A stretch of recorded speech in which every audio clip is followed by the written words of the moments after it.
You got to try to make money on every acre. It doesn't pay to throw money out on land and not make money. The data showed pretty easily that it was worth more to take it out of production than it was to farm it. Through Pheasants Forever, we took our current yield maps from 3 years ago and then just did a cost analysis. Putting the strips in will actually save me money, reduce my workload, and make me more profitable. Precision ag technology is used to make a variety of management decisions on farms. Increasingly, this technology has become critically important in identifying underperforming acres within farming operations. Pheasants Forever and Quail Forever support farmers by assisting them in understanding how their yield and budget data can serve as a guide to identifying areas where management changes and conservation programs can improve the profitability of low-yielding areas, turning red acres green. Changes that are implemented as a result of this analysis are beneficial for wildlife habitat, building soil health, increasing water quality, and improving sustainability. Here in Wisconsin, our chapters and volunteers, they see the benefit of hiring biologists and precision ag and conservation specialists to work on private lands.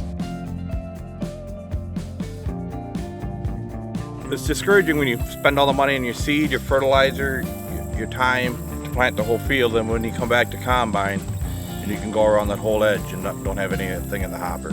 Plus you're scratching all that big expensive equipment on the trees.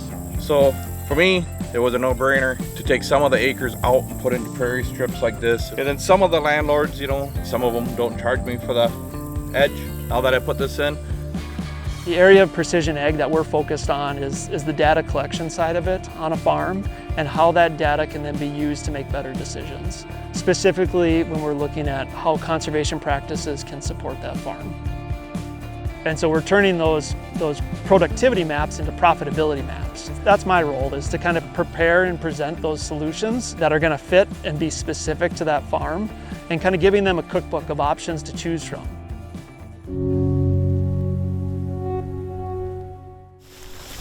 This is the second year. Did you have? All I grow is soybeans and corn and flowers. So David likes hunting, but he also likes to make the most as he can on his field. So Pheasants Forever in the USDA office built a really strong relationship with David to start with and implemented a lot of really good conservation practices on the farm. We started kind of looking at the edge of the fields with Scott from Pheasants Forever, identifying those areas that were non-productive. The yield map showed where it was a good place to put the prairie versus just farming the whole field. So it saved a lot of money in the operation of the farm. It's not just for pheasants. So before we got planted, it looked like pretty munched on soybeans from deer or shaded out from kind of marginal cropland on the edge. And then now here in year 3, we're looking at about 23 species. So that's a big change in a couple years.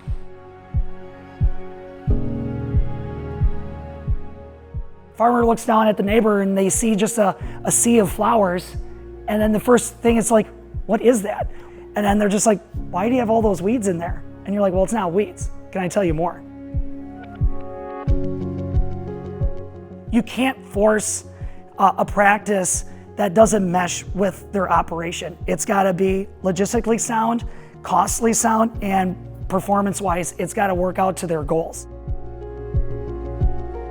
My name is David Trimner, co-owner of Meal Trim Farms over in Athens, Wisconsin. Yeah, so we're a dairy farm here in Athens, Wisconsin. We currently milk about 3,000 cows. The piece we're in now, I think, is about 8 to 10 acres. It's never been a great yielding field. That's when we decided to plant this very diverse mix, and we're just really happy to see how well it's turned out. It's that much more important because we want to be as efficient as we can in all the farming that we do. So when it comes to technology, we utilize our John Deere Ops Center combined with our scale to be able to accurately present how much yield are you getting off of every crop in each area of a field.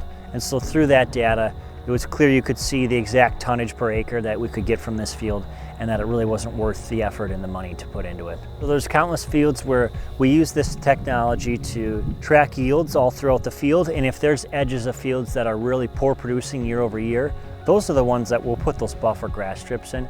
So we can still harvest them, we still get something out of them, usually 3 times a year for heifers.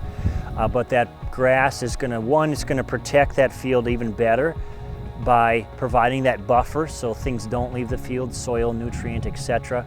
But then also, it's a low investment crop, so we'll get more return on our investment for what that area of the field will yield.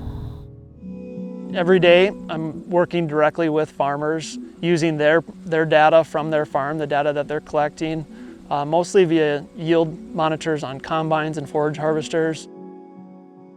By putting the buffers in, we can get away from the trees and give the wildlife something else to eat before they get to the field.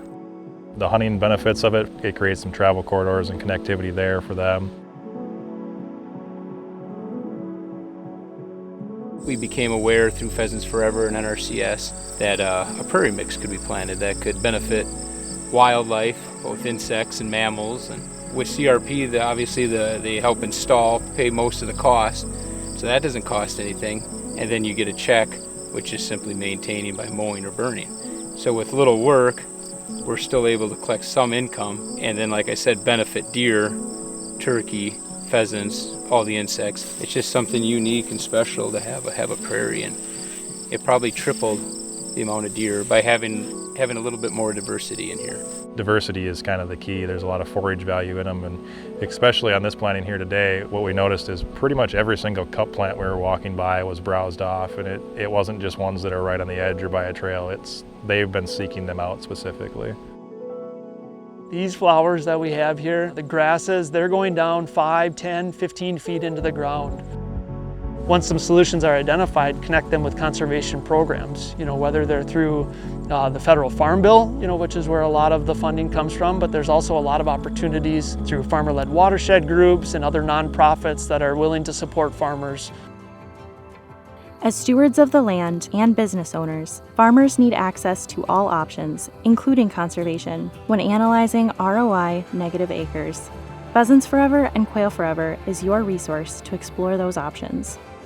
Since 2015, they provide precision ag and conservation business planning to farmers that includes technical support, solutions, and funding opportunities at no cost.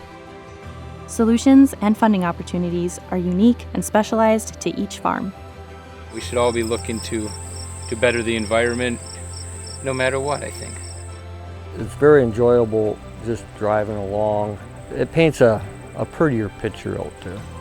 Now with the price of corn and beans dropping, the most money I'll make on my whole farm is going to be on them strips this year because I won't lose as much.